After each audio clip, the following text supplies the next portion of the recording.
Polisi dan warga terlibat saling serang sehingga mengakibatkan belasan orang termasuk polisi mengalami luka-luka.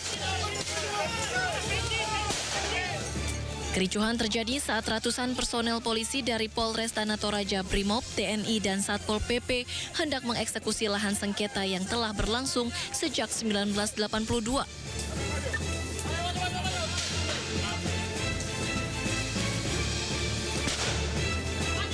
Warga berusaha menghalangi proses eksekusi dengan melempari petugas dengan batu dan petasan.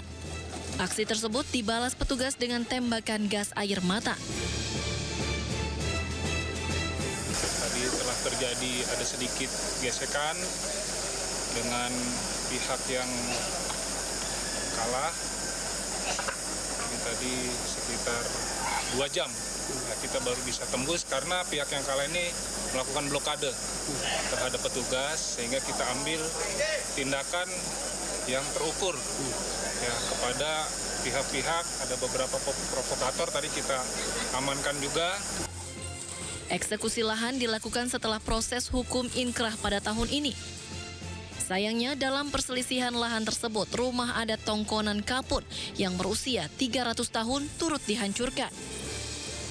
Bentrokan baru mereda 2 jam kemudian setelah pihak keamanan mengerahkan kekuatan penuh dan membuka blokade jalan dengan menggunakan alat berat.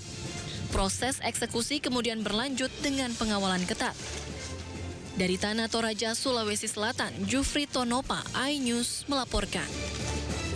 Kali Sunter yang meluap ke Jalan Rawa Badak, Koja, Jakarta Utara akibat pasang air laut atau rop pada Sabtu lalu, nampak kita lihat bagaimana air kali cukup deras, pemirsa, keluar dari pembatas, yaitu dari lubang tanggul.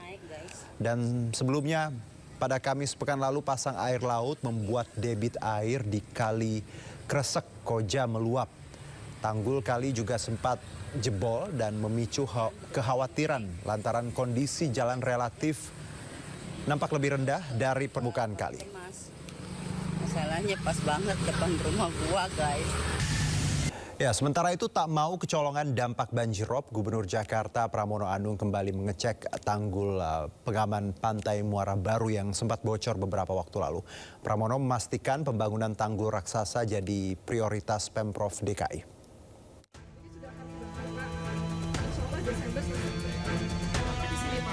Gubernur Jakarta Pramono Anung dan jajaran Dinas Sumber Daya Air mengecek tanggul pengaman Pantai Nizam Zahman di Muara Baru Penjaringan, Jakarta Utara pagi tadi.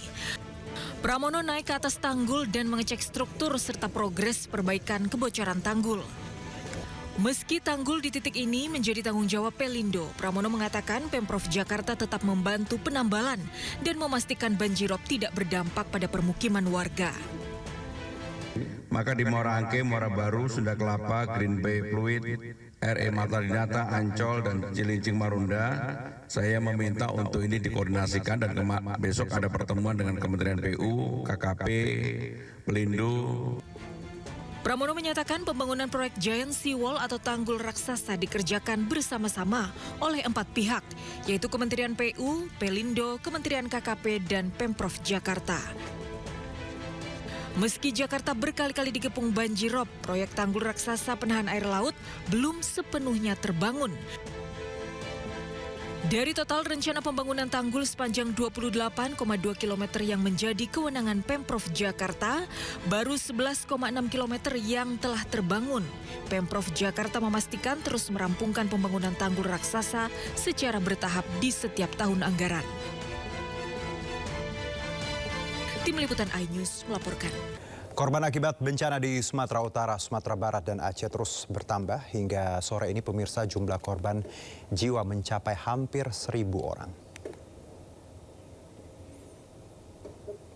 Dari data sementara yang kami himpun dari laman Geoportal Data Bencana Indonesia BNPB hingga pukul 4 sore ini, total 961 orang meninggal akibat banjir dan longsor di 3 provinsi di Sumatera. Sementara itu sekitar 5.000 orang terluka dan 291 orang lainnya dilaporkan hilang. Korban jiwa paling banyak ada di Kabupaten Agam, Sumatera Barat, yakni 179 orang, dan Aceh Utara 138 orang. Bencana yang terjadi di 52 kabupaten di Pulau Sumatera membuat lebih dari 150.000 rumah warga hancur.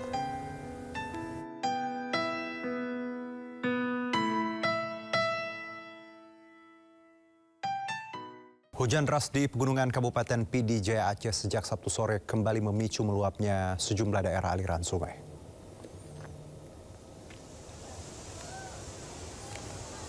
Polisi dan sejumlah warga berusaha mengevakuasi motor milik pengendara yang terseret arus banjir. Hujan berkepanjangan yang mengguyur sejak Sabtu sore menyebabkan debit air di daerah aliran sungai di Kabupaten Pidi Jaya Aceh kembali meluap.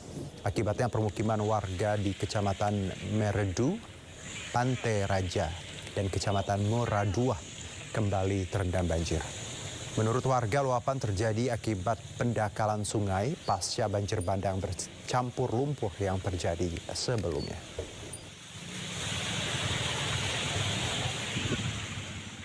Usai diterjang banjir bandang dan longsor, warga kini kesulitan mendapatkan BBM di Karo, Sumatera Utara. Warga bahkan nekat menghadang truk BBM yang melintas. Ratusan warga menghadang truk BBM yang melintas di depan SPBU 3 Binanga, Kabupaten Karo, Sumatera Utara. Ini dilakukan warga lantaran 3 hari mengantre di SPBU tak juga mendapatkan BBM. Akibatnya antrian kendaraan mengular dan kemacetan panjang tak terhindarkan. Aparat TNI dan Polri mengurai kerumunan warga dan meminta warga bersabar karena pasokan BBM sedang dalam perjalanan.